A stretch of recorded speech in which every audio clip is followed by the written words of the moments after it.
देश में धार्मिक संघर्षों और विभाजनों की लंबी और गहरी ऐतिहासिक परंपरा है जो 1947 में भारत स्वतंत्र होने के बाद और उसी साल हुए विभाजन से भी पहले शुरू हो गई थी। हालांकि देश में स्वतंत्रता प्राप्ति के बाद धर्म और राजनीति के बीच संघर्ष में इजाफा देखा गया है।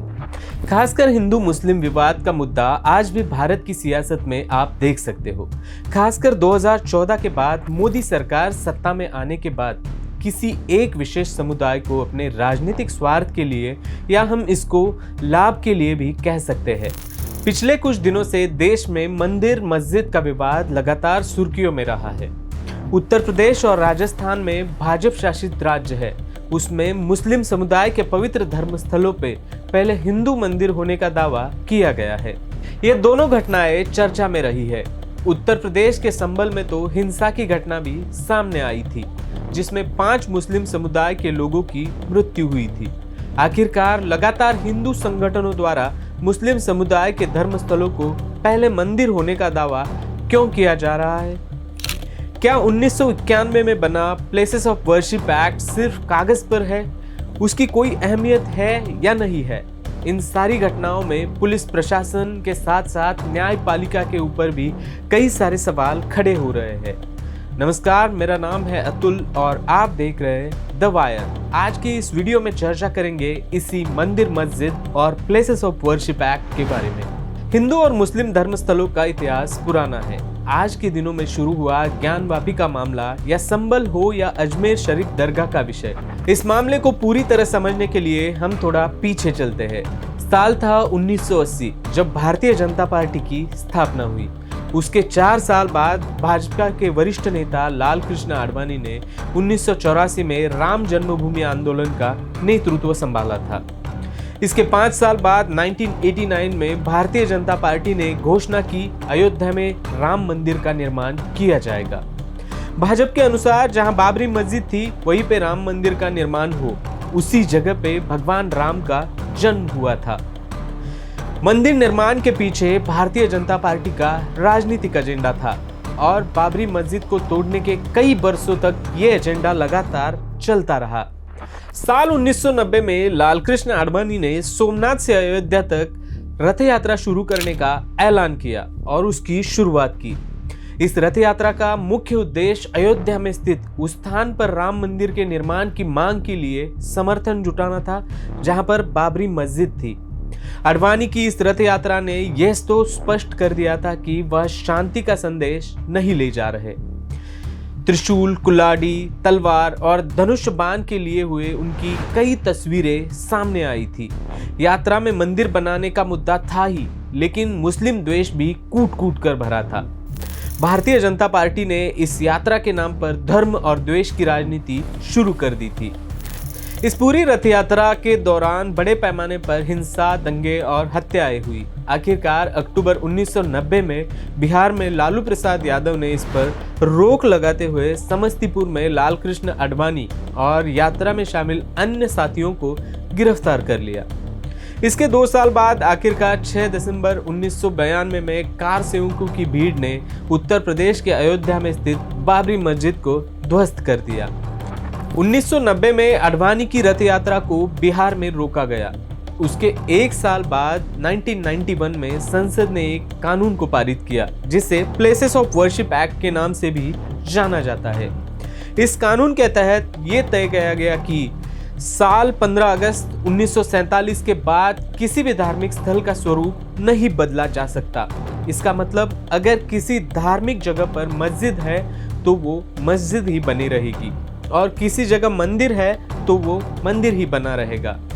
लेकिन अब सवाल यह है कि अब तक प्लेसेस ऑफ वर्शिप एक्ट किस तरह से काम कर रहा है।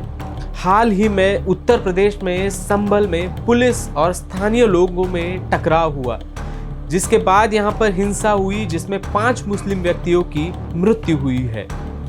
संभल की इस पूरी घटना के बाद ये सवाल भी उठ रहे हैं कि प्लेसेस ऑफ वर्शिप एक्ट कहां है? 5 लोगों की घटना में मृत्यु हुई है, उसके लिए जिम्मेदार कौन है? भारतीय जनता पार्टी ने उत्तर प्रदेश के साथ साथ अन्य राज्यों में भी धार्मिक मुद्दों को अपनी राजनीति का अहम हिस्सा बनाया है। आज भी कई विवादों में भाजपा और अन्य हिंदूवादी संगठनों की भूमिका को हम यहाँ पर देख सकते हैं, जिनमें ज्ञानवापी मस्जिद और मथुरा जैसे विवाद शामिल है। वाराणसी में स्थित काशी विश्वनाथ मंदिर से सटी ज्ञानवापी मस्जिद को लेकर विवाद आज भी जारी है। एक याचिका में हिंदू पक्ष ने यहां मंदिर होने का दावा किया था। ये सब हुआ है प्लेसेस ऑफ वर्शिप एक्ट होने के बावजूद। ऐसा ही एक और मामला है मथुरा का। उत्तर प्रदेश के मथुरा में श्री कृष्ण जन्मभूमि मंदिर परिसर के पास शाही ईदगाह मस्जिद है। उसके ऊपर भी हिंदू पक्षकारों ने दावा किया है। जब बात आती है बाबरी मस्जिद और राम मंदिर के विवाद के फैसले की, तो सुप्रीम कोर्ट ने यह फैसला हिंदू पक्षकारों के पक्ष में दिया था और अभी उस जगह पर राम मंदिर का निर्माण भी किया गया है। कई सालों तक भारतीय जनता पार्टी ने इस मुद्दे को राजनीति का मुद्दा बनाकर इसका इस्तेमाल अपने राजनीतिक फायदे के लिए किया है। ये तो हम सभी लोग जानते हैं। देश के पूर्व चीफ जस्टिस DY चंद्रचूड़ ने जब राम जन्मभूमि और बाबरी मस्जिद का फैसला दिया था तो वो चर्चा में आए थे। महाराष्ट्र के एक कार्यक्रम में चंद्रचूड़ ने कहा था कि अक्सर हमारे पास निर्णय के लिए मामले होते हैं, लेकिन हम किसी समाधान पर नहीं पहुंच पाते हैं। अयोध्या विवाद के दौरान भी कुछ ऐसा ही हुआ था, जो 3 महीने तक मेरे सामने था। मैं भगवान के सामने बैठा और उनसे कहा कि उन्हें इसका समाधान ढूंढने की जरूरत है। मतलब आप सोचिए, ये शब्द देश के पूर्व मुख्य न्यायाधीश के हैं। कुछ दिन पहले देश के जाने माने वकील दुष्यंत दवे ने करण थापर को दे इंटरव्यू में इस पर नाराजगी जताई थी। दवे ने कहा था कि मैं दुखी हूं अपने देश के बारे में सोचकर, देश के अल्पसंख्यक समुदाय के बारे में सोचकर। मैं बहुत दुखी हूं, देश में ऐसी घटनाओं में कोई विरोध क्यों नहीं कर रहा। दवे का कहना था कि जिस तरह से मुस्लिम धर्मस्थलों के ऊपर दावा किया जा रहा है, ये पूरी तरह से गलत है। संभल के बाद राजस्थान में स्थित अजमेर शरीफ दरगाह भी इन दिनों में चर्चा में है। राजस्थान में हिंदू सेना के राष्ट्रीय अध्यक्ष विष्णु गुप्ता द्वारा दायर की गई याचिका में दरगाह में सर्वे की मांग करते हुए दावा किया गया है कि अजमेर शरीफ दरगाह के नीचे एक शिव मंदिर था। स्थानीय अदालत ने इसको लेकर अल्पसंख्यक मामले के मंत्रालय, ASI और अजमेर दरगाह समिति को नोटिस भेजा है। इन सभी घटनाओं को देखते हुए तो कई सारे सवाल खड़े होते हैं, जिनके जवाब मिलना जरूरी है। राजनीतिक दल अपने फायदे के लिए कब तक धर्म की राजनीति करते रहेंगे? हर रोज देश में मुस्लिम धर्मस्थलों के ऊपर का दावा आखिरकार कब खत्म होगा?